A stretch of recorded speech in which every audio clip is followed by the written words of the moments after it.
Green Cooling scores with the 13 Pro-Am Community Rugby League Show. Welcome one and all. Yes, it's Wednesday evening again. This is, of course, the 13 Pro-Am Community Rugby League Show. My name's Dave Parkinson, joined as ever by Mr. Steve Beach. How are you doing, Steve? You okay, mate? I'm not so bad. A little bit subdued, Parker. Subdued? I'm a little bit subdued. Why? I think we're not having as much rugby on as certainly community rugby on this last week or so. The buzz of sort of like going to the match and then obviously getting things prepared for this show, and then after this show getting things prepared for doing a commentary. It's hang on. All about it. Hang on. Have we not just had Easter? Have we not just had rivals round in Super League? Yeah, but that's Super League, isn't it? Wet your whistle. It was good to watch, but no, that doesn't do it the same for me. It's nice, as I say, it's nice to watch, and I did watch a couple of the matches. I watched possibly 2 or 3 matches while I had the time, but I do like the prepping of ready for this, ready for the weekend. Don't get me wrong, it gives me so much anxiety as well, but nevertheless, I still enjoy doing it. That's just working with me, though, isn't it? That gives you the anxiety, nothing else there. It's nothing to do with any of the rugby or getting to anywhere. It's just what sort of mood is Dave going to be in when I pick him up? Well, it's all about the planning as well, and obviously this week we're going to your old stomping ground that I've never been to before, so that enthuses me, you see. Oh, well, I think we're in for a warm welcome there. Yeah. I mean, obviously we're going watching it. The rain's going to be warmer anyway. I've been listening to the weather forecast. But it has what it does, hasn't it? Lee East against East Leeds. I'll tell you, that's one hell of a tongue twister there. Yeah, this could be our East Fife and Forfar that's the moment, yeah. To be honest. Yeah. East 5-5. 4-4, yeah. But yes, so we have got a much reduced programme to talk our way through, haven't we? But we've got plenty of fixtures to look forward to. I will say, though, that the interviews have not lessened. This is because the England Community Lions under-19s were in the training camp at the weekend, and the England Community Lions under-17s actually joined them for the first time. So it was a bit of a crossover session, if you like. And there was a really good session that was held by Steve Maiden, who used to play for Whitehaven, played for Lee as well. St Helens and Warrington in his time. I also recognise that name, Yeah, he's now the welfare manager at Lee Leopards. So he was talking to a lot of the guys about the anti-doping regulations and sort of all the do's, don'ts and what to look for. Yeah. Or I was going to say look forward to, but and that's probably said in the wrong manner, but you know what I mean. You know? So when if a drugs tester turns up, how they go about their business and how you would treat them and what they've got to do, right to the point where they have to accompany you into the toilet. Yeah. Because they've got to see you passing. Yep. Having a number 2. Whatever. Yeah. Yeah. Now you see why we get mixed up. Number 1. Now you see why we get mixed up, don't you? But yeah, it was fascinating to hear that presentation. Yeah. It's something that certainly the Open Age lads had a similar sort of presentation a couple of weeks ago over at Pilks. Yeah. As part of the Lions preparation, and it's good that they're getting this level of detail, sort of given to them. And there was like a goal setting exercise for the under-19s, trying to get people to kind of look towards the bigger picture. Yeah. But also break it down into like manageable chunks of like what you're going to do today, what you're going to do tomorrow, what you're going to do next week, and what that's all building to. So we're going to be hearing a little bit later on from boss Gary Hewer. I've also caught up with not 1, not 2, not 3, but 4 of the squad. I know that you enjoy listening to these interviews as well, don't you? I do, yeah. So we've had a bit of a natter with Josh Blinkhorn from Millham. Giving his insights into Millam's NCL start and his own start to the season, of course. We then had a recap with Devon Sharp, talking about his journey at Wathbrow, representing Hensingham at an earlier age, winning the CARLA League as well. So that'll fit nicely into our into our Holman Eagles and division roundup as well, with all the action that's gone on there as well. I had a fascinating chat with Tom Farron as well, who's representing Roost Pioneers, who's got a fascinating tale of playing rugby abroad. Yeah. And we also hear from Harry Barker from Waterhead on representing the Lions, Waterhead's season kick-off and their quest for the Oldham Standard Cup. So although our matches were few to talk about, we have got some. And that actually includes as well the Oldham Standard Cup. So I'm going to mention that one first of all. Unfortunately, I couldn't get there due to other commitments this weekend, which I'm a little bit gutted about because I've been to the previous two finals, and this was being held at Boundary Park. Yeah, I remember you mentioned it a few weeks back, Parky. Yeah. And Rochdale Mayfield were playing against Waterhead in the final, and Mayfield had much the better of the occasion, winning by 44 points to 22. So that's a really big win, that. Yeah. Especially when you consider that now there's only one division that's separating those two sides. But yeah, that's a fair performance. I've got to thank our friend Jeff over at Waterhead, because he sent a copy of the video, which I've just had a quick thumb through. Yeah. And despite conceding the 44 points, they still played some solid rugby in there, Waterhead. Nice little ground that though, isn't it? At Waterhead. Yeah, it is. Yeah, it is. Like that, it is. And we're hoping that we can get back That'd be great, at some point this season, to see how they're getting on. But it was great to have a chat with Harry Barker as well. But first of all, before we do anything else, we've got a little bit of a roundup from the WARLA National Cup as well. So I'm going to start with those results, if I may do, first of all, Steve. And there was perhaps a little bit of a surprise when you look just on paper, because you had National Conference Leagues Crossfield taking on Featherstone Lions, two divisions between these two sides, by the way. So Crossfield's Division 1 of the NCL, Featherstone Lions Division 3 after the, I suppose, resurrection for this coming season. They've not had a very successful start to the season. See what you did there, Easter resurrection. Oh, yes, yeah. But I tell you what, it was a cracking result for Featherstone Lions. They defeated Crossfields by 26 points to 8. So there were tries from Dorrell, Jordan Walker, Cork, Raby and Johnson, with Johnson also kicking 3 goals as well. Now, as far as Crossfields were concerned, they had a couple of tries from Jack Williams, the scrum half, and yeah, a little bit disappointing there for Crossfields. But looking through the lineup, it does appear that it was a very mixed team, that. But I don't want to take anything away from Featherstone Lions there at all. You've got to really credit them for the performance, haven't you? It's the old adage, mate, isn't it? You only can beat what's put in front of you at the end of the day. And I mean, they've gone ahead and they've done the job. Now, Lauca, they defeated Keighley Albion by 42 points to 26. It was 30 points to 10 at half-time in this one, by the way. Emerson Allen scored a couple of tries. We'll mention him again in a couple of minutes. And there was also tries from Ashton Briscoe, Mitch Todd. He'll get a mention in a couple of minutes. He gets a mention every week, does our Mitch, doesn't he? Jordan Allen, James McNally and Finn Barwise, with Keith Campbell landing all 7 conversions. Albion had to settle for 2 tries apiece from Kieran Blakely and Josh Tenniswood, while Lewis Hutchinson also crossed and Ethan Laurie added 3 goals for the visitors. Elsewhere, Halton Farnworth Hornets, they defeated Cutsite Raiders by 26 points to 0 as well.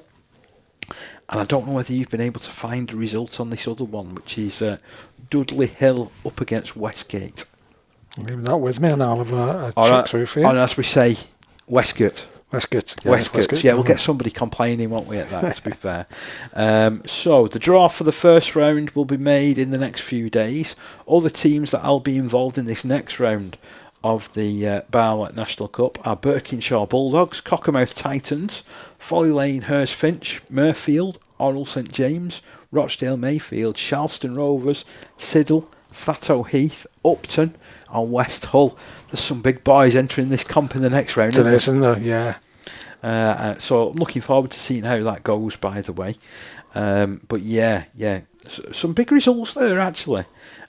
I was quite impressed with that one for Halton Farmworth as well, defeating Cutsike. I know they're a side that you've seen a couple of times in cup action, aren't they? They're the tidy side, and obviously with the performances I've seen them play, they've put some good performances up. So while we're just looking for the other result there, it'd be remiss of us not to mention the finale of the WARLA competition. So this is the Women's Rugby League Association, which has been running throughout the winter. It was the Challenge Cup final and the Plate final held at your favourite ground, Steve, on Sunday. And it featured in the Challenge Cup final Wigan St Jude's against Batley. They won by 26 points to 14, did Wigan St Jude's in the end. And in the Plate final, it was Odsal Sedbergh Sirens up against West Leeds Eagles, and a resounding 64 points to 0 success for the Odsal Sedbergh side. I mean, that's one heck of a result in that Plate final. Yeah. But well done to Wigan St Jude's. They've picked up a notable double, having also finished top of the league as well. If you remember, we spoke to Danny Cassidy a couple of weeks ago ahead of it, and he was looking forward to this. So I'm sure that a lot of people were celebrating in Wigan at the weekend. So Georgia Mole's second try, Holly Gregory adding her third goal, sealed victory for Jude's in a match which had been very much in the balance. Both sides spent part of the second half with only 12 players. Batley's Jessica Bennett getting sin-binned on 50 minutes for a swinging arm on Gregory, while the Saints' Victoria Rosavia was yellow carded with 15 minutes left for a high tackle. Batley's Molly Butterworth crossed, while Bennett was off to peg Jude's back to 20 points to 14. But the Wigan side rode the loss of Rosavia, a superb tackle by Lindsay Butler on Chelsea Bradley being crucial. Chloe Adamson gave Batley an early lead, Amy Barnum goaling, before Jude's Beth Hayes and the player of the match, who was the player of the match, burrowed over. Batley's Maya Tatiko responded, but Jude went in at half-time, 16-10 up through Hayes' second score and Mole's first, and 2 Gregory goals. 4 minutes after the restart, Jude's Brittany Hammond crossed, and despite Butterworth's score, the Yorkshire side couldn't quite rescue the situation. So, well done to Wigan St Jude's. They're picking up their silverware. Just starting to look at what was the score you were looking for? So this was potentially a game between Dudley Hill and Westgate. No, I can't see it. So we're thinking that somebody's pulled out there, aren't we? Tell I've got it. No, I've got it. Yeah, it's Dudley Hill 24, Westgate 4. Oh, that's a cracking result for Dudley Hill, that is. I know very much they're a team that's rebuilding. Once upon a time, National Conference. Once upon a time, I think if you go back long enough, they were like National Conference champions at one point. They certainly had a name I remember. Yeah, very storied club. So good to see them getting on the right side 24 of that. points to 4, taking nothing away from Westgate, but they get enough good mentions, don't they, usually, because of the form that they've had in previous competitions and whatnot. So, looking forward to that WARLA National Cup draw and seeing who draws whom in the next round. It's one of those that I like because it pits... obviously all the different leagues against each other, which you don't always see. Okay, you get it from an NCL point of view, but I like it when you get the Northwest men's against the Yorkshire men's, and obviously and others as well. One result from the Yorkshire Men's League to tell you about. This came from the trophy competition. This action took place on Saturday. It was Dodworth minus 20, Birkenshaw Blue Dogs 4. And then the fixtures for this coming Saturday in the Cup competition, it sees Cutsike Raiders host Hunslet. It sees Newson Panthers host Charleston Rovers. Almondry Spartans head over to Wibsey Warriors. Westgate Common go over to Stanley Rangers. Fryston Warriors, they're at home to Murfield, while Bradford Dudley Hill are hosting Siddle Academy. That promises to be a crackerjack fixture there. Ossett Trinity Tigers, well, they're at home against King Cross Park. In the trophy, well, the action continues. Wyke at home against Seacroft Sharks. Brighouse Rangers, they travel up to Castleford Panthers, and Upton are away at Queensbury. In the Shield, it's Sherburn Bears up against the Dearne Valley Bulldogs. Underbank Rangers up against Alton Raiders. Bramley Buffaloes A, they host Guiseley Rangers. Batley are up against Garforth Tigers. East Hull, they host Odsal Sedberg. Newsham Panthers A, they're away at Shalston Rovers Academy. And Dewsbury Moor, they travel over to Hemsworth Dragons. Meanwhile, Lindley St Joseph's host York St John Barbarians. And in the Alliance Cup, we've got Stanley up against Shawcross Sharks. Skirler up against Myton Warriors. And again, we've got one result from North West Men's League, which was in the trophy, and it was Caddies and Rhinos 24, St Anne's A, Oldham St Anne's A 0. Yeah. Do you want me to run through the fixtures there for? Let's have a run through, shall we? Yeah. So starting off with Division 4, have a couple of fixtures, and they've got Chester Gladiators versus Portico Vine, and Culture Eagles, they're up against Bolton. Two good ties there. Then we got the Cup Trophy going on as well in the Northwest Men's. Starting with the Cup, Thatterway Crusaders A, they will be taking on Shevington Sharks. Horrell St James, they welcome Fawley Lane. Easham Atoms will be welcoming Ashton Burrs. Salford City Roosters will be travelling over to Halton Farmworth Hornets. Latchford Albion, well, they'll be going all the way over to West Orton Lions.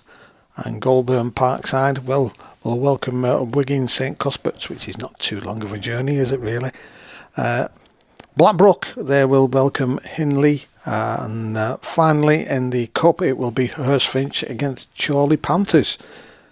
Then we go into the trophy. We've got Lee Miners Rangers A, they will take on Roost Pioneers. Wigan St Jude's, they will be up against Clotface Miners A. Cadishead Rhinos will be facing Waterhead Warriors A. Garswood Stags will be up against Newton Storm. That'll be a good one. I remember watching the last away match there against Garswood Stags. Wigan Springview versus Blackpool Scorpions. Banky Bulls, well, they're up against West Bank Bears. That will be a good one. Ashton Bears A, they will welcome Highpool Tigers. So that's the trophy in the Northwest Men's. Brilliant, that's some standout fixtures there, isn't there? Some absolute crackers on the horizon, I feel, and ones that we'll be talking about in some more detail next week. Remember, if you're at a game this coming weekend, if your club's featuring, you'd like us to read out the details from that, you can always get in touch with us at Dave Parkinson RL on Twitter. It's probably your best bet for dropping me a message. You can also tweet the show as well, or is it X the show? X the show. I think you X the show now, don't you? Yeah. That sounds like we're cancelling it, but we're not. We've got no plans to can it yet, not unless somebody else does. But yeah, that's X us at 13 Pro-Am RL. I think tweet is probably still the right thing. Tweet is probably still the right thing. Yeah, it doesn't sound right, does it? And then they can also send you a message, can't they, Steve? They can, yeah. It's at, I've got to get this right. Is it Stephen_Beach RL? At Steve underscore not Stephen. No, at Steve underscore Beach RL. Yeah, that's it. Oh, I shortened it for a reason. I should have shortened it even further, I think. At SB RL. Check out the underscore as well. But yeah, if you've got details of any of the matches that you're at, if you're a club and you don't feel that we've featured you, we're not giving you enough of a mention, well, it's probably because we don't know what's going on at your club. Give us a shout, tell us what's happening. We'll be glad to feature you. You know, I'm happy to speak to any guest, me, aren't I? Yeah, very much so. The other thing is as well, if you've got any of your players you think who are doing an outstanding job at the moment, I know it's only early season at the moment, but just looking at some of the results and some of the try scorers, certainly one that comes to the top of my mind straight away is at Woolston and Harry Files, who has scored an absolutely bag full of tries at the moment. You know, if you've got somebody like that you want us to mention, just put something together, send it through to us, and we certainly will. We'll certainly mention them, and certainly gives us that thing to keep an eye out for these people as well, and then we can, you know, sort of let other people know what these players are like. Now I'd like to bring you our very first interview of the show. So this comes courtesy of Devon Sharp. So he's representing Wathbrow Hornets. He's part of the England Community Lions under-19s squad, but he was also part of the successful Wathbrow Hornets A side, which lifted the Holman Eaglesland Premier Division last season. Let's hear from him right now, shall we? So I'm with Devon Sharp. We're here under-19s training for England Community Lions. But first of all, Devon, I want to talk about you. I want to talk about Wathbrow. I want to talk about your start to the season. So the start of the season, we played Stanley in the second round of the Challenge Cup. Then we went on to play York Acorn. I think that was in the fourth round. And yeah, we were just working towards being as consistent as we can through the leagues. That's for the first and second team. The second team season starts the upcoming week. And yeah, just looking to build on what platform we've already made. You've had a few first team outings already, haven't you, this year? You know, what's sort of your big goals for this season? My overall goal for the amateur club is to get as much minutes as I can, and I'm trying to progress into the first team and be quite consistent with how many games I do play for the first team. And then kind of a personal goal looking towards the England Lions programme is to win the European Championships.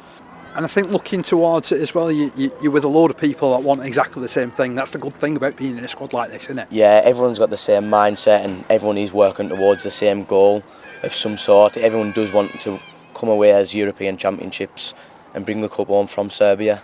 Just out of interest, Evan, how does this sort of vary from your normal day-to-day down at your club? From people around your club, you've played with them for a long time, whereas the England Lions programme, everyone's from different clubs, so everyone's kind of got different skills and they're all taught from a different, so every session is a learning curve. You can learn from others, from your coaches, and you do get to meet new people. Do you find that you've grown as a person through being on this programme?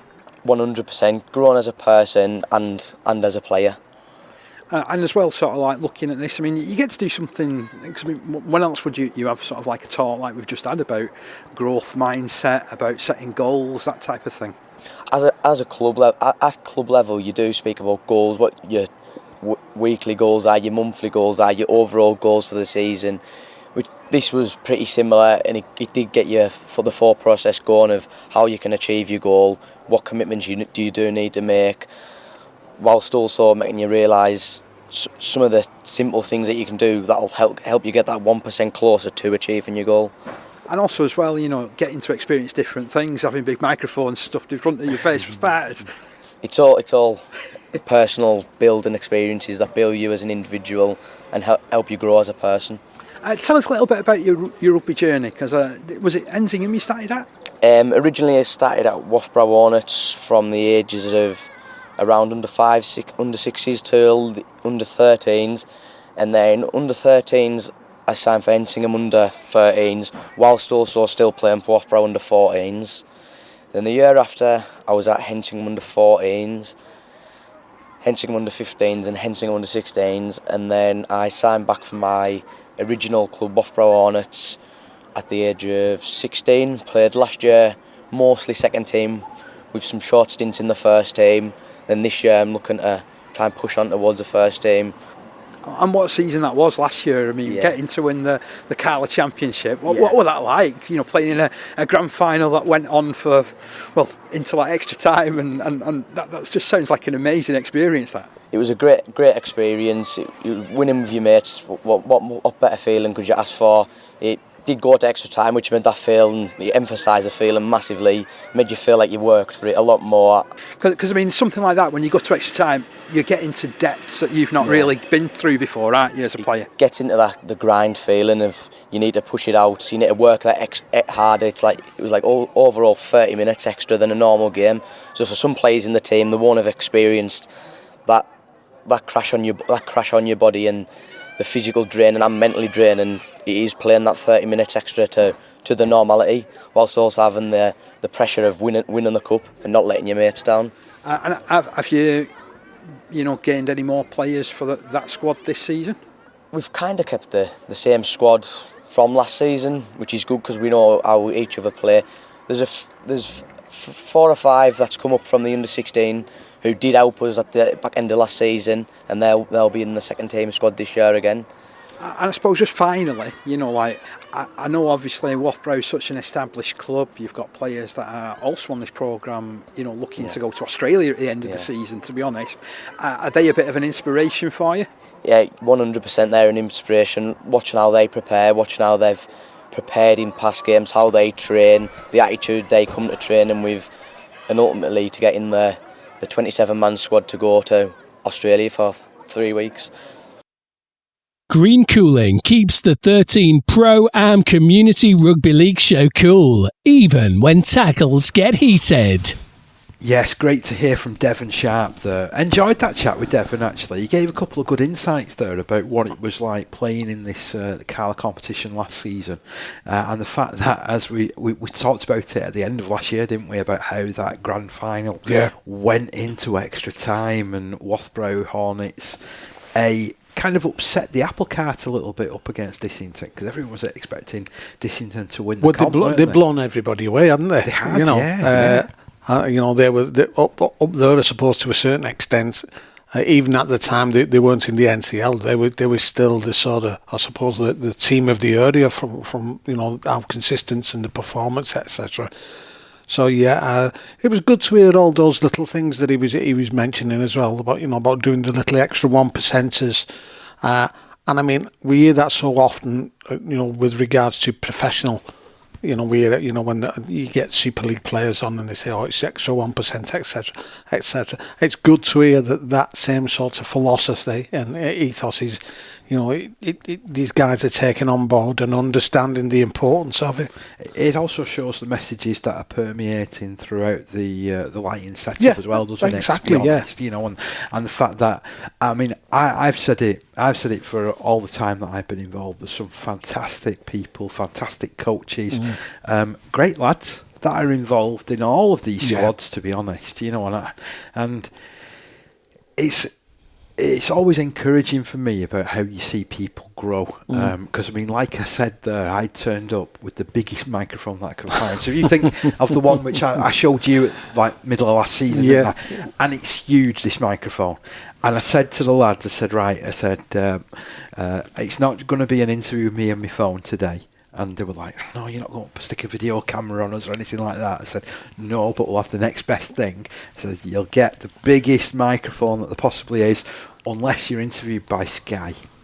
Yeah, true. So it was a bit of a learning curve for them as well. But yeah, fair play to Devon there, telling us all about his Lions experience and Wafbrough. Now, if we turn our attentions to the Holman Eagles and Premier Division, it's phase 1 of that competition, and let's bring you an update of all the results from the past weekend. So it was Espatria 34, Glasson Rangers 32, a thriller-minute ride of a game, this one, 22 all at half-time for Espatria, who won the game. They had tries from Mark Irwin, he scored twice. Jordan Moore also got 2 tries. Owen Thorndyke, Stuart Crichton got over the line, with conversions being split between Ben Tootle, who kicked 4, and Mark Irwin, who kicked 1. Now, the man of the match was that 2-try man, Jason Moore, who managed to pick up the player of the match there. Meanwhile, for Glasson Rangers, there were tries from Luke Jackson, Matt Burns, Ben Hum, John Dollikin, Carl Barcock and Scott Burns, while Tyler Beals, he kicked 4 goals. Ben Hum picking up the man of the match for Glasson Rangers. This one sounds like a really spectacular game next, by the way. Dissington A 52, Cockermouth Titans 30. So I've got to say, did somebody forget the tackle bags? I mean, that's a huge score. I will say, though, when you look at this half-time score, that final result is even more remarkable. Half-time, it was 16-12. I mean, wow. So, for Dissington, you got Jack Spate, who went over for a hat-trick. There were 2 tries each from Jamie Friel and Callum Fox. Greg Bedford and Bailey Worthington also chips in with tries for the hosts, with Callum Fox kicking 7 goals, Jack Spate kicking 1. The man of the match for Dissington was Callum Fox. Meanwhile, for Cockermouth, you've got Seamus Hutton, who grabbed 2 tries. He also kicked a goal, did Seamus, and picked up the visitors' man of the match.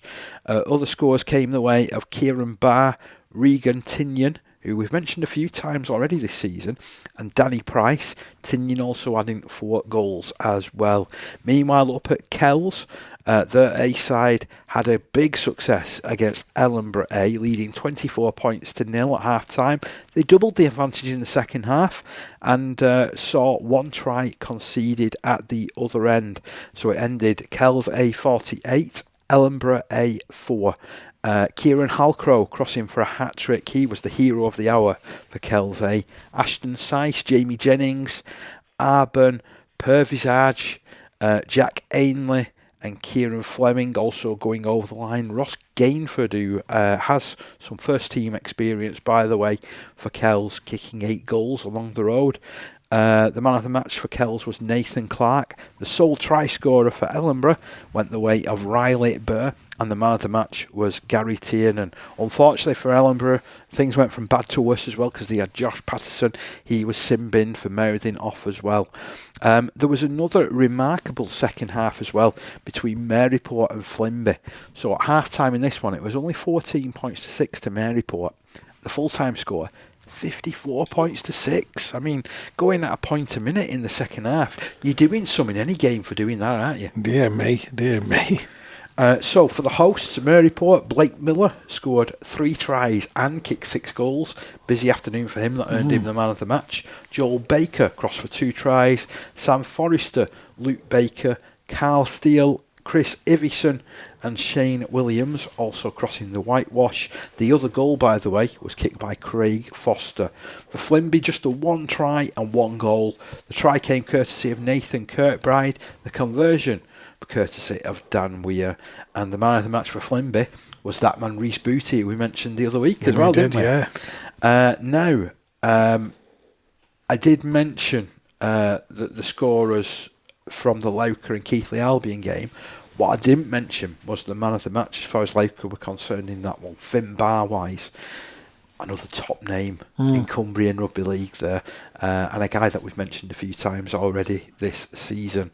And before kick-off between that big game between Lauker and Keighley Albion, there was 2 awards that was handed out to outstanding players for the Lauker side. So Emerson Allen, I said I'd mention him again. He scored 2 tries in that game. He scored 13 tries in his 16 appearances last season, which earned him the CARLA Player of the Year award for 2023. He got 8 Man of the Match nominations in 16 games. I mean, you're talking McShane territory with that. I'd say, yeah. You're talking McShane territory. There was also an award presented to none other than Mitchell Todd, and this is so impressive. Well, we thought we were mentioning him a lot last season when we were getting all the results through. He scored 32 tries in 20 games. Whoa. The nearest player to him scored 20 tries in 19 games. He was joint 3rd for Player of the Year with 4 Man of the Match nominations. Joint 3rd? Yeah. So both players who represent the local club achieved remarkable success. Congratulations to both of them on the double celebration. These awards were earned amongst a total of 525 players who participated in the leagues during 2023. Really impressive. So yeah, that's your CARLA roundup for this week. Absolutely brilliant to hear what went on there. And now I'm going to mention the Barton Townley Cup semi-finals. So these came courtesy of the Barrow League. Yeah. So these semi-finals, they involved Ulverston, Roosh Pioneers, Askham and Millom. But before I tell you what the results are from that, we're going to hear from our next guest. So I got the opportunity to speak to Tom Farron from Roosh Pioneers. This is our conversation. Who have you got with me? Tom Farron. So Tom, tell us a little bit about yourself and your involvement on the Lions programme so far. So I've been involved in the Lions programme for 2 years now. I started within the regional side for Lancashire in 2022, the back end, towards winter, and I've carried on coming down, and luckily I've been selected to represent under-19s at the European Championships. And what about from a club point of view? I play for Ruse Pioneers. I played there all my life. I used to play a bit of Union in France when I lived there, but no, it's always been down Ruse in Barrow.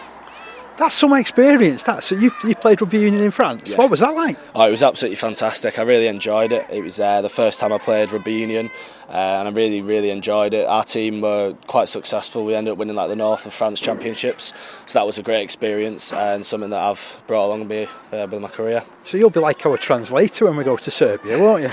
I guess so, yeah, potentially. What's your start to the season been like?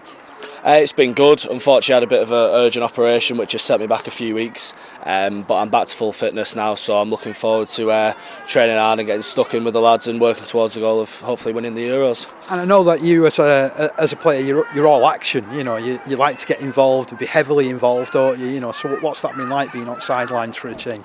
Yeah, it's been different. It's obviously frustrating seeing the lads play when I'm not able to get on the field, but I've been patient and taken the recovery period that I needed to take, so hopefully I should be okay for the future and no more setbacks. Let's talk a little bit about your club, you know, because I mean it's a big thing representing Roos, isn't it, going forward to a European Championships. What's it like as a club? How have they treated you down the years that you've been there? Oh, it's been brilliant. Everyone's been dead proud. There's just been another lad for the under-18s that's been selected, so everyone's dead proud. I feel really proud myself to represent the club, and it's just been a good experience all around, and it's sort of some of the things that I've learnt within England I've been able to bring back into the club as well, which has helped us improve a lot. On what are the goals as a club? Because you're in the Northwest men's structure at the moment, aren't you? So we're in Northwest Division 2. So the aim at the moment is to win the league. We've actually got semi-finals against Ulverston in the Barton Townley Cup today, which I'll be playing in. So hopefully we can get through to the final in that. But overall, just it's win the league. Hopefully, get good numbers each week and just enjoy it overall. You mentioned the Barton Townley. I mean, that's a really traditional trophy, isn't it? As a young guy, you know, playing in that trophy, what does that mean to you? Oh, it's an honour. It's really good. It's the first time we've been playing in it, which I'm really going to enjoy. The first time this season. Ulverston are a good team, so I'm excited to test myself and see how the team perform overall, to be honest. I'll go and let you get prepared because I know we've got a little bit of training ahead and stuff. But one last thing before we go. Obviously, we talked about goal setting and sort of standards, if you like, so far along this Lions journey, looking towards the Euros. Is that something that has helped to focus you a little bit? Most definitely, yeah. It's been able to give me sort of a routine every day around my training and my eating and stuff like that, and especially my recovery. And each day is a step closer to the common goal, which is the Euros. So if I keep doing what I'm doing and we keep working as a team, I don't see why we can't go all the way. Every tackle, every try, every scrum. Green Cooling is proud to be part of the Community Rugby League family. Tell you what, another fantastic speaker there, Tom, and what a story about him playing rugby union out in France and being a Northern French champion. And what is he? 18? Yeah, It's unbelievable. And you listen to some of these guys, and again, it's something I've said before. They carry themselves well and they interview really well, don't they? You know what I mean? They know how to put it across. Now, he was talking there about the Barton Townley Cup semi-final. So this was against Ulverston, like That's I right, mentioned just before. And like he mentioned, what was the result of that one, though? Has he got a final to look forward to?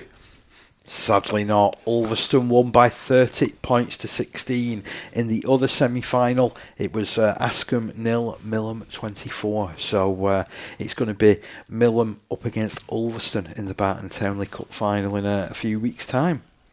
Your fixtures for this coming week in the Barrow League, by the way, that sees Walney Central up against Millom this coming Friday. There's fixtures as we've been on air tonight, actually, so I'm interested to see how they pan out next week, by the way. So Dalton up against Ulverston, Barrow Island up against Hinepool. It says Hinepool Roost Pioneers here. I'm sure something's gone wrong there, unless there's been some merger for Easter that nobody's told us about. And certainly, if that was the case, then Tom didn't know about it at the time. I think he's as surprised as anybody. But I mean, you were saying as well, though, they always sound like a really good club, don't they, Roost Pioneers? Yeah. They're pretty active on social media.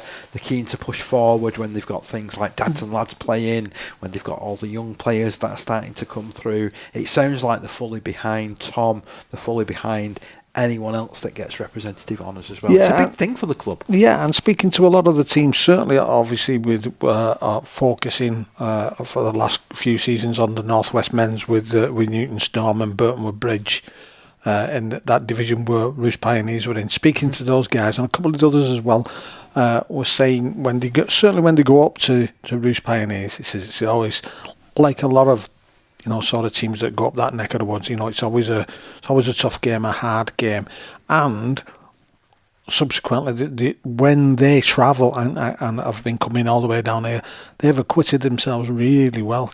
So it's not one of those where they just suddenly hang on in the league. They're always pushing thereabouts, and when you realise, as I say, from a Northwest men's point of view, it's a lot of travelling. Even if it was in the NCL, it would be a lot of travelling. But they acquit themselves really well, and as I said, people always seem to have good words for them.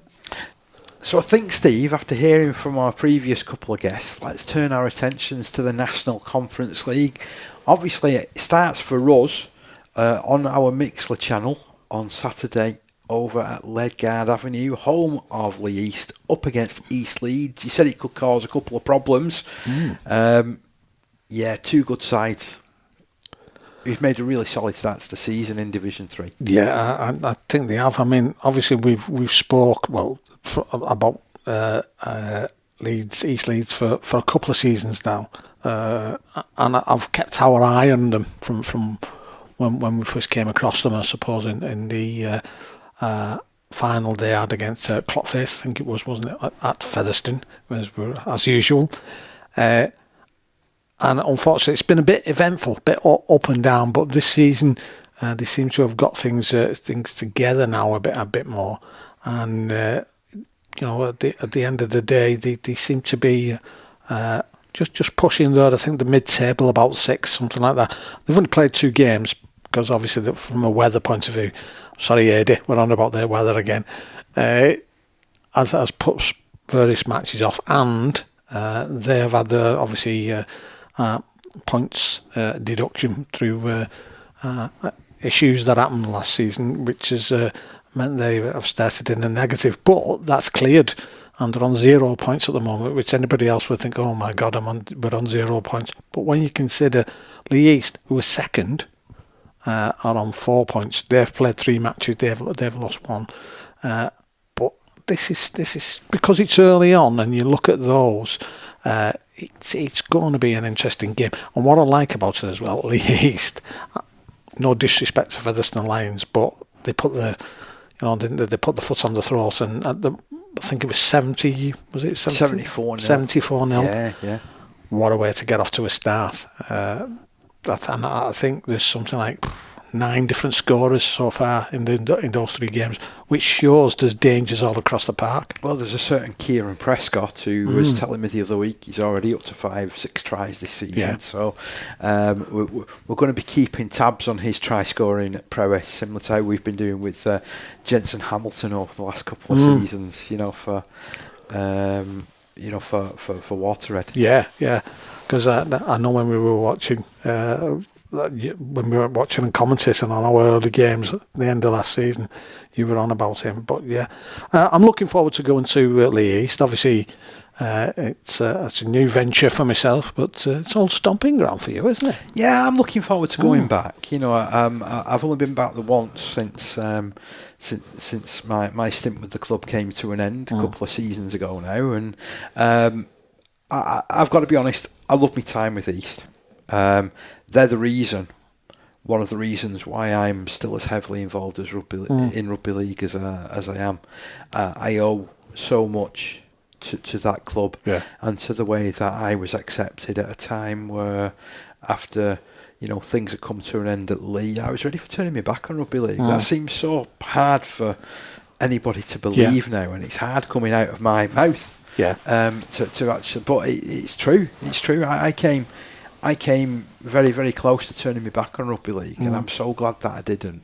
And I owe that to Lee East. I owe all the experiences that I've had, the fact that I'm getting to it with you on a show like this, the fact that the other stuff which I've done with the community game over the last sort of 6 or 7 years. I owe it all to Lee East. Yeah, it's that starting point, isn't it? And then you do what you do, and then bit of networking here and there. People see how good you are at doing your job. You're the man to get it. You're an affable bloke first and foremost, which is one of the easiest things for starters, for somebody coming to speak to you to start up a conversation. You were great at starting conversations up with other people, and obviously that's community, isn't it? At the end of the day, that is the essence of it to a certain degree. For me, that's the spirit. Yeah, It's how you are with people. It's how you talk to people. Yeah. It's genuinely enjoying others' company. Yeah. You're getting to enjoy a fantastic sport as well. Let's be honest. I have to admit, the other week when we were talking about, I think you'd been over to Thato, hadn't you? And I said to you after the show, I said, you know what, I felt there was something missing from my weekend, similar to how you mentioned before, and that came down to the fact that I wasn't at a community game that weekend. Yeah, I felt lost. Yeah, I mean, I was over at Lee covering a Challenge Cup game, but I still felt lost. Different. It's a different feeling, isn't it? Yeah, I agree with you. And I felt like I'd missed something somewhere on the line, because I know that other people listening to this will say, yeah, Dave's going and having one of his Sado moments again. No, not just a Stato moment, but a Sado moment. But I genuinely love when you get to about 4:30 on a Saturday afternoon and these team sheets start to get filtered through from the clubs and from the...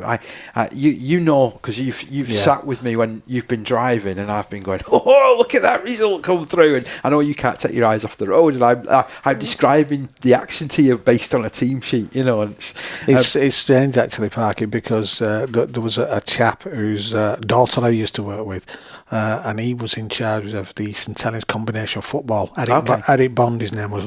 Really lovely bloke. And his granddaughters actually play football now, very, very well too. And he was the same. And we'd be playing football matches, and he'd suddenly turn up on the touchline. Yeah, and it would be, Eddie Bond's here. And I remember speaking to him. And speaking to his wife, and she would tell us about on a Saturday, like what you just said. Obviously, we were lucky, and you were lucky, because of social media and where we can interact digitally so quickly. But he would have on this coffee table, he would have his books set out there with all the fixtures for the day. He'd have the phone on the coffee table, because obviously this was pre-sort of mobile phone. Mm-hmm. He'd have the phone on the coffee table outside all the books, and the clubs would phone the results into him, and he'd write all those things that you want about, like little match reports and the all the results and everything. And even though I'd never actually seen him do that, I could picture him in my mind's eye type of thing. And when you're saying that, when we were coming back from certainly over in the Yorkshire way, and you were doing that, that was what was in my head. I thought, do you know what, Eric would have loved this way of being able to get this all done a lot easier than what he was done in the past. I'm really looking forward to going back to Leeds. East Leeds is another one of those clubs where I've got friends. There's people that I've met there, obviously. I've got a bit of history with Rob Roberts, and from knowing him during his playing days, and I've always found him to be a really top bloke as well, and I look forward to sort of when I get the chance to speak to him. It's a character, isn't he? I love the chance to get to speak to him, and when you play against an East Leeds team, especially if Rob's somewhere behind it, they're going to be tough to beat. They play some fantastic rugby as well, and I think we're in for again, I say it every week, and I need to get another. I need to buy a thesaurus, don't I? Because I'm going to say it's going to be another cracker for us. Yeah. So let's have a look at the other fixtures in the National Conference League. Action starts on Friday night in the Premier Division. Loch Lane take on York Acorn. Sticking with the Premier Division on Saturday, Egremont, they're at home to West Bowling. Heworth at home to Siddle. That should be a cracking game too. We've got Hunslet up against Wrathbrow Hornets. I mean, they don't get much more heavyweight than them two, do they? But Wrathbrow going through a bit of a sticky patch, aren't they? To be fair, I mean, have they had a couple of defeats already this season? Hang on. Doommongerer. Yeah, Luke, I'm just stating the obvious here. Stating the obvious. Doommongerer. I mean, yeah, we know they'll possibly and probably will come good, but yeah, they've had the more fact is they probably have more than the fair share of defeats this season than they have in other seasons. Kells, they're at home to Rochdale Mayfield, and West Hull, they host Thatto Heath Crusaders. In Division 1, we've got Crossfields taking on Waterhead, and the next person that I want to hear from is none other than Harry Barker, who's representing the Lions. He's going to talk to us a little bit about Waterhead's season kickoff and the quest for the Oldham Standard Cup, which didn't quite go their way. Let's hear from him now. Okay, so we've got one of our Lions waiting to do another little interview piece with us. Who have we got with me? Harry Barker. So, Harry, give us a little bit of an update on sort of how you've come along in this programme and now you're getting the chance to represent the under-19s in a European Championship. Yeah, so I started last year through trials, come through them and then got selected for the under-17s team. Played against France in them 2 games, lost both of them, but they were good games, and then got called up to play for the under-18s against Ireland and Scotland. Played in them 2. We won. We beat Scotland, and then I think we lost to Ireland in a shock defeat, weren't it?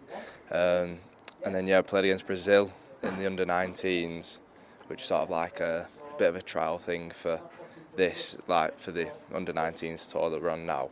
Then we played the red and blue game, which were a good game. It were physical, but then we got selected from there, and then we're back training now for the under-19s tour. So we're in training. Obviously, you get to do things that perhaps you've never experienced before. It's very rare. I've been in sort of talk sessions like we've just had. I know that was a very, very personal thing. To be talking of like goal setting and stuff. Yeah. Do you feel that's something that you could maybe put into normal life?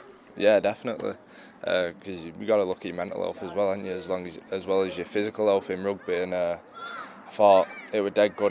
The workshops that we've been doing, it's good split between training on the pitch and inside with like the coaches and stuff. I think it's a good bonding thing as well to get to speak to all lads, know what they're dealing with and stuff.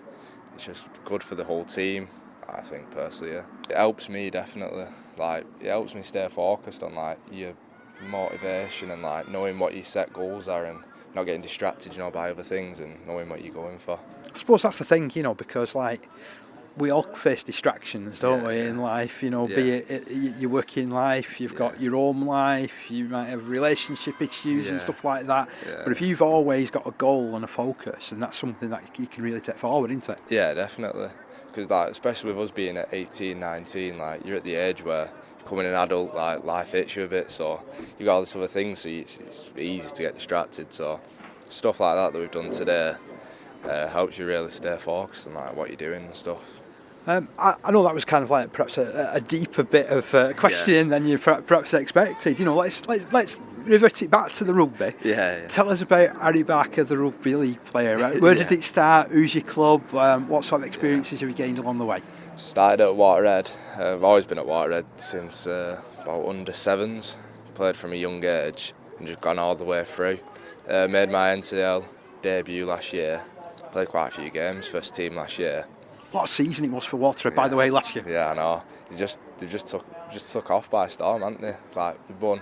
I think they won the league 3 years in a row now. Just keep going up. So Div 1 hopefully get into Premiership next year in a final today, Standard Cup. Hopefully win that against Rochdale Mayfield. So you've got like a double focus really today, yeah? Are you in the squad for that one? No, I'm not in that squad today. Harrison Dodd though is, do you remember? He's playing today. So yeah. But you've been around it, haven't you? And everything. What's been the build up towards something like that? Because I mean, that's something that's got such a huge history in Oldham rugby, isn't it? Massive history. It's probably one of the biggest games of the year. Because we've got a lot of professionalism in the team now, it's like the build-up's been just dead professional, like match reviews, watching back your games and like just training, just building up in the right way for the game. I bet you've learned a lot from that, even though you're not perhaps involved in that squad, but moving forward. Yeah, you're around it all the time, aren't you? So you get to see and you get to bring it into your team then and build your team in that way with the professionalism, and it makes everyone better, doesn't it? Yeah. Speaking of Waterhead, you had your first win at NCL season last week, didn't you? Yeah, about time, yeah. Yeah, it was a good game, that, physical, but a really good game. 13 Pro-Am Community Rugby League Show, discussing the greatest game at all grassroots levels. Yeah, we certainly do enjoy discussing the game at all levels. Great to have a chat there with Harry Barker, by the way. Another guy that speaks so well. Yeah. And, the thing that I picked up from that, because I didn't actually mean to go quite as deep and meaningful as we did at the start of that interview, but I really appreciated the candour that he sort of like spoke of, and how some of this stuff really, really helps. Well, that's it. That's what I take away from that. Is that obviously he's been listening to those off-field lectures and sessions that they've been getting. So because it can be so easy for guys at this age, who just want to focus mainly on playing the game, just getting up there, and then when you sit down in a classroom or a meeting room, etc., sort of being with your mates and not really taking on board what is being said to you. Yeah, and sort of, hey, we've got to do it, we've got to sit in here. But the whole idea is you go in there and you listen to these, and these are things that can help you, not just in this game, but just in life in general. And he's certainly been listening to, and that's great to hear that. And how he was able to reflect that later on in the interview as well, about, because we've spoken as well about the rise of Waterhead over this last couple of seasons. That certainly the show's been in this format, and they've been one of the big stories from the National Conference League as far as I'm concerned, and the fact that they have some great experience. They've got lads that arguably could still be playing Championship Rugby League. Yeah, they're that good. And obviously that's having a really good influence on some of the younger guys. And you've got Harry there talking about video sessions, talking about game reviews, talking about preparation, being in amongst, like all of that. It bodes well for Waterhead moving forward, doesn't it? And particularly for Harry from a personal point of view. Yeah, and again, something we said before, hopefully the guys who attend all these Community Alliance, sort of whether they're just going for, trying to get in the side, whether they get in the squads, etc.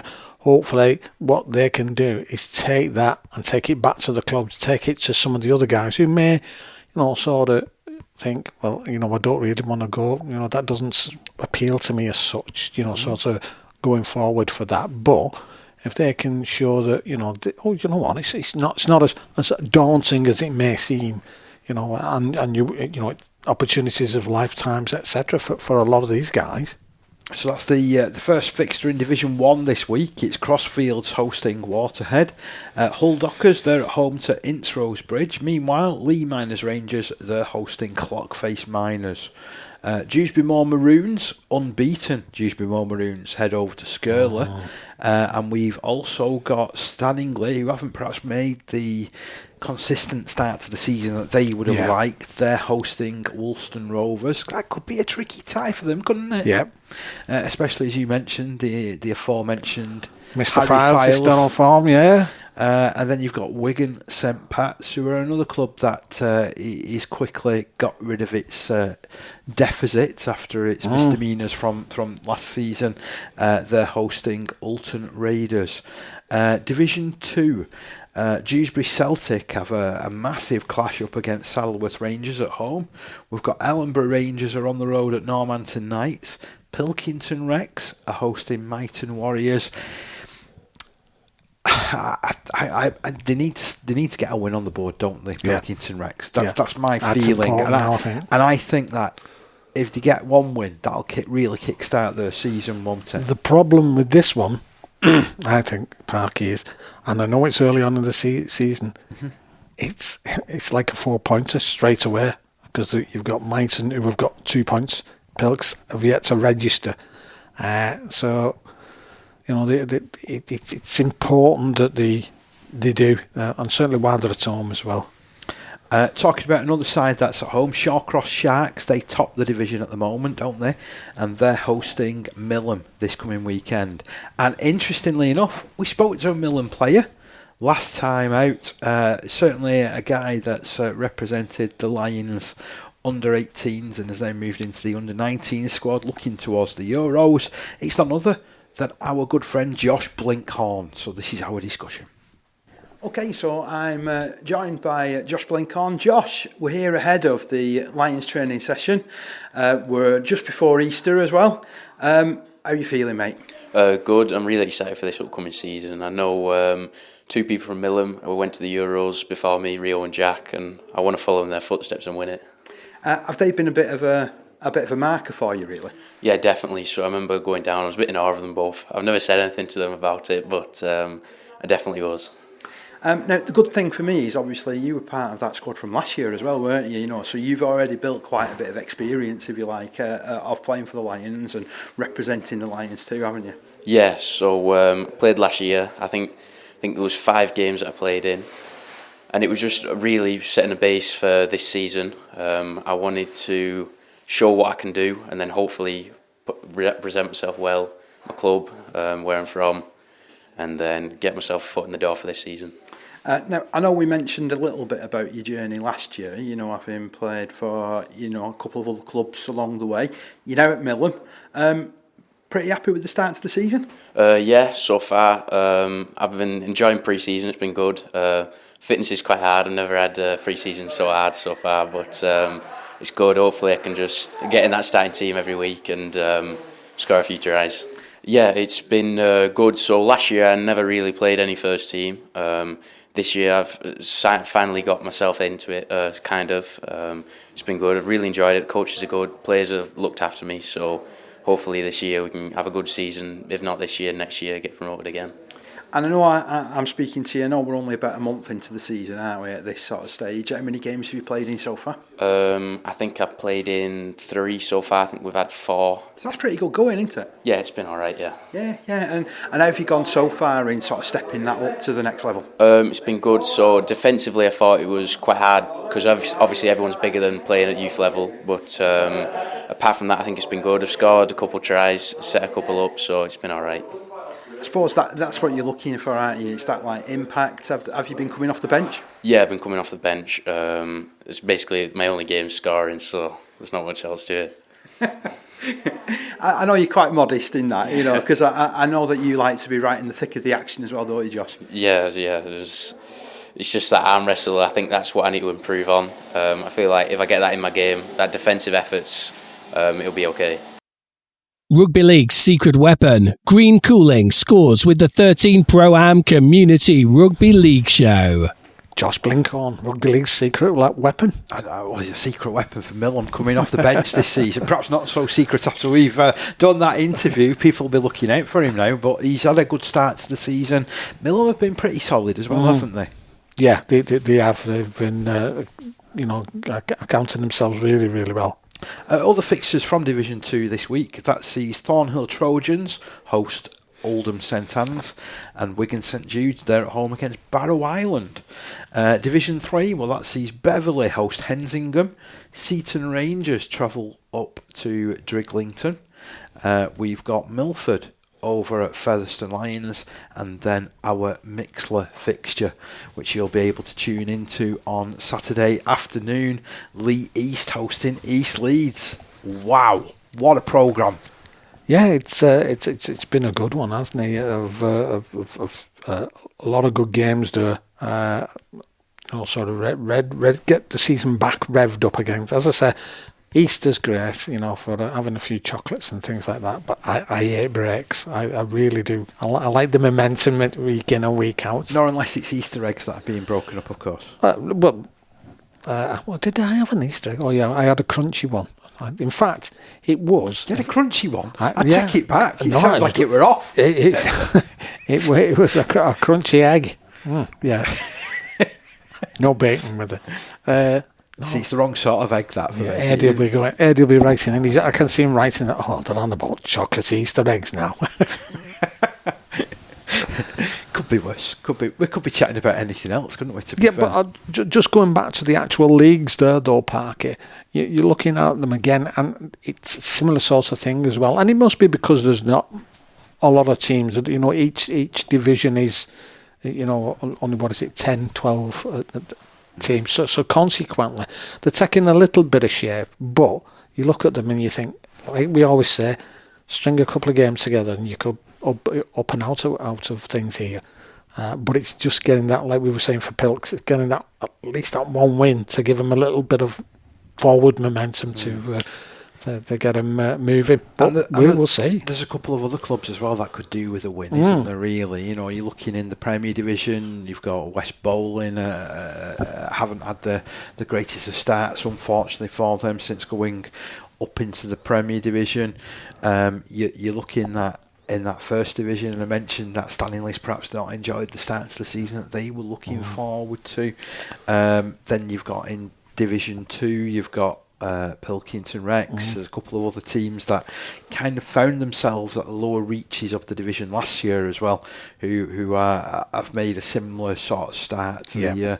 And then you've got sort of Seaton that still seem to be rebuilding in Division 3, but I'm certainly hoping that over the next sort of 18 months, 2 years, they'll start to do what Hensingham appear to be doing, and turning it round. I mean, Hensingham have some fantastic young players that are coming through the ranks, that several of which are representing the Lions at the various levels, and youth levels. So, yeah, really looking forward to seeing how it develops really over the course of the season. There's certainly going to be plenty to keep us chatting about, isn't there? Yeah. The one sort of concerning thing for me, as much as I go on about Pilks, is at the bottom of that Division 3 is Featherstone Lions, and obviously with them having the penalty from last season, they've not got off the mark at all yet this season, and that's puts them firmly behind the 8 ball, really early doors.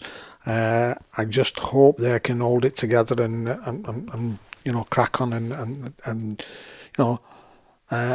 hopefully get a couple of wins together to get into some sort of momentum moving forward. It's going to be difficult, I must say. I was going to say certainly results like they had in the National Cup against Crossfields will help, won't it? Yeah. And help put them on the front foot. And looking at the team sheet this time round, there definitely looks to be a bit of a stronger lineup to it. So it's been a slow start to the season for them.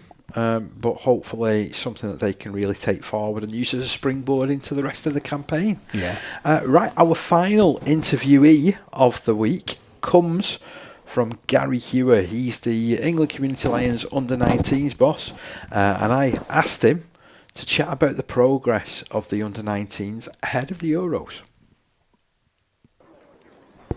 Well, Gary, I'm catching up with you after the session here with the under-19s. How do you think it went? Yeah, to be honest, Dave, it's been a great session. A bit of a combined session in theory with the newly elected under-17s coming together, and obviously that's their first pull together into an international campus of 17s, and they've gone in one side and done some standards and expectations. From a 19s point of view, we've done a bit of a goal setting session this morning, as well as sort of catch up with our medical standards and our SCAT 6 physio assessments, and ultimately we've come together and we've had an anti-doping sort of workshop delivered by Steve Maiden, which is absolutely fantastic. And then individually we've split into our two units as 17s and 19s, and we've done a field session. From a 19s point of view, in terms of the field session, very steady and progressive. There's a lot of ownership coming in there now of individual units and key individuals that hold up our framework. And ultimately we came together as a 17s, 19s hit out at the end there, which I thought was very effective for both teams to get something out of it. So yeah, great day. Worthwhile exercise at the end there, the last 20 minutes. Pulling it together, and if you can run it together against opposition, it's great, rather than running against unopposed. Opposed is always great with a bit of conditioning elements there, because some of the guys ultimately they are still community players and they're playing this afternoon, so there has to be a condition there. But it's more about bringing what you've worked on in the teach sessions throughout the blocks of training, pulling it together to see the lads execute it both individually and collectively. And we've seen some good, some good execution of that today, and some good individually and collective, some collective delivery, which was good. We now know that we're heading off to Serbia. I don't think that was common knowledge up until a few weeks ago. But also as well, the tournament structure, how's that looking? Yeah, well, the tournament structure still hasn't been finalised, but we will play a minimum of 3 games while we're out there, and ultimately, I think we are heading towards the semis and the finals. All the thing we can do is just prepare the best we can against the opposition. We do know we're going to Serbia. We do know we're playing against Serbia, and we do know that France are included. Teams other additional to that, I'm unsure at the moment. But all I know is that we're prepared to go out there, and our ultimate aim is to win the competition. How do these sessions build into that? Well, collectively, like I say, when you take this back 12 months, we've gone from regional selections from 250 plus down to a train-on squad of 40. We played the 4 Nations last year as an under-18s, and we won that competition. We've also played 2 under-17 internationals against France as part of our build-up to downsizing our squad from that 250 down to 40, down to 21 players. And we're here now, and this is our second session as a 21 berth leading towards the Euros. So it's all about building up the framework, building up the building blocks and the expectations and the responsibilities of individuals and units on that field. So ultimately, when they go on the field, they know what to execute, when to execute, and they've got autonomy to do it. And it's interesting as well because I know during the goal setting I was there scribbling my notes down as well. And what's the idea behind that sort of building into it? The goal setting is ultimately, it is what it is on the tin, but the goal setting can be at varied levels. It's goal setting what they want to achieve in the next week, goal setting what they want to achieve in the next 24 hours, but ultimately, what is their ultimate goal, their ultimate aim? But it's breaking it down in terms of the enabling aspects, what helps them achieve that. So that's the benchmarks, but how do you break down the benchmark to achieve that benchmark and have a check it? And it's all about building up the building blocks and getting them to think outside the box. How can I achieve my ultimate goal? What can impact on it? Where can I get help? Where can I go and talk about it? What other things outside of the sport can help me achieve my goal in terms of discipline, respect, in terms of punctuality? Where do all these concepts fit in, just not in rugby but in life in general? But ultimately breaking it down, looking at the key areas, what's going to enable them to achieve their goal, ultimate goal. It just doesn't happen.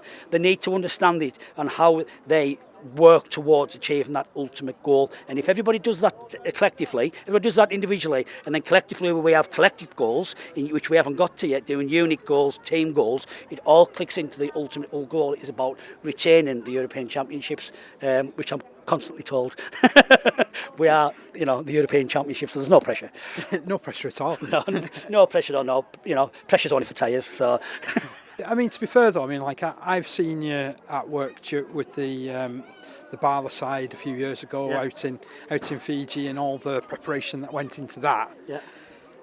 How does that differ when you're, I suppose, faced with younger people?